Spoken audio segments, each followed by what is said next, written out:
أنا رؤوف مدمن.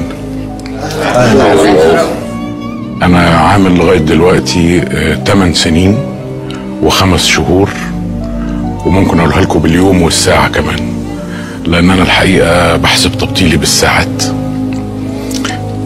أنا زي أغلبكم عشت كل مراحل الضرب، عديت بالحفلة وبالحرب والقاعة. بس الحقيقة اسمحوا لي، يعني أنا قبل ما أحكي لكم عن رحلتي مع التعافي والإدمان أحب أقول لكم حاجة بسيطة عن حياتي من قبل ما أعرف يعني إيه مخدرات أصلا. أنا ليا أخين وأخت، أنا الوحيد اللي اتلطيت، مع إننا كنا متربيين في نفس البيت مع نفس الأب والأم ونفس التربية، بس أنا كنت غير شوية. عندي اخواتي مهندسين ودكاترة، يعني فبقى في العيلة مهندس ومدمن.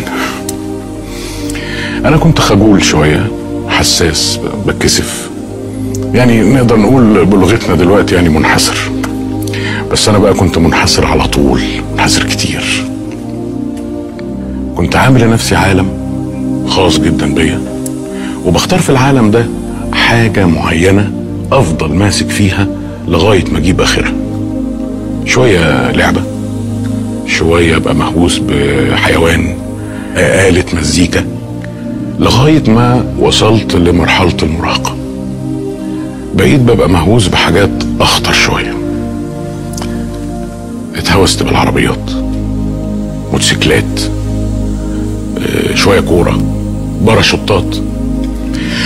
بس هو الحقيقة كنت ببقى مهووس مش بالحاجة نفسها قد ما كنت ببقى مهووس بالخطر اللي في الحاجة. كنت احب قوي مثلا اجي اركب موتوسيكل، مش هتعلم ركوب موتوسيكل، لا، عايز اقف فوق الموتوسيكل واسوق برجل واحدة والف واطلع، علشان بدل ما ابقى رؤوف اللي مكسوف من الناس، لا، ابقى رؤوف المبهر، رؤوف اللي لافت نظر الناس، رؤوف اللي محور كلام الناس. كنت اتكيف قوي بقى لما الناس يقولوا شفت رؤوف وجنانه، شفت المجنون عمل ايه، لغاية ما اتكعبلت في المخدرات. جربت كل حاجة، كل انواع المخدرات عدت عليا، مفيش مخدر مجربتوش. جبت قاع القاع وخسرت حاجات ما تتعوضش الحقيقة. كنت بحب العرباوي قوي، زي ابويا. زي ابويا ايه ده؟ ده كان العرباوي بالنسبة لي اهم من ابويا، لدرجة ان انا كنت بفكر ان انا اطلق امي من ابويا واجوزها للعرباوي.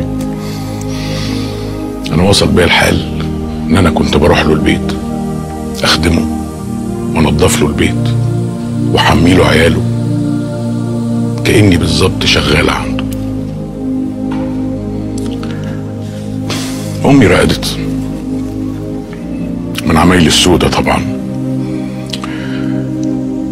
وصل بيا الحال في يوم من الايام ان انا كنت باخد الادوية اللي كانت اختي بتجيبها لامي وارجعها الصيدلية واخد فلوسها واضرب بيها. كنت بضرب بفلوس ادوية امي.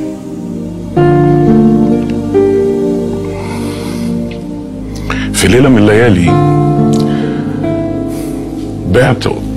بعت انبوبة الاكسجين بتاعت امي وهي راقدة. كنت اخد ابني وهو في اللفة، كان لسه بيبي صغير، اخده انزل اقضي بيه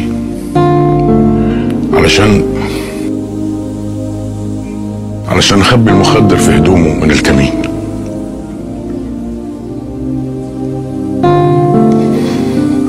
انا وصل بيا الحال في ليلة ان انا دخلت على بنتي كان عندها 3 سنين، شديت الحلقة الذهب من ودانها، ومراتي تزعق فيا وتشتمني وتهزقني، وانا خارج سمعتها بتدعي عليا علشان اموت. عملت حاجات ابشع من كده بكتير، بس مفيش حاجة خلتني ابطل الا لقطة لا يمكن انساها. في يوم دخلت الحمام ونسيت اقفل على نفسي الباب، زي المجنون، بدور على كل حته في جسمي علشان اضرب فيها، مفيش. مجنون مجنون مجنون بجد، كل عروقي محروقه، قاعد بخبط في جسمي كله بدور على اي عرق، وفجاه دخل عليا ابني. نظره ابني في اليوم ده شفت فيها رعب الدنيا والاخره. في اللحظه دي قررت ان انا لازم ابطل.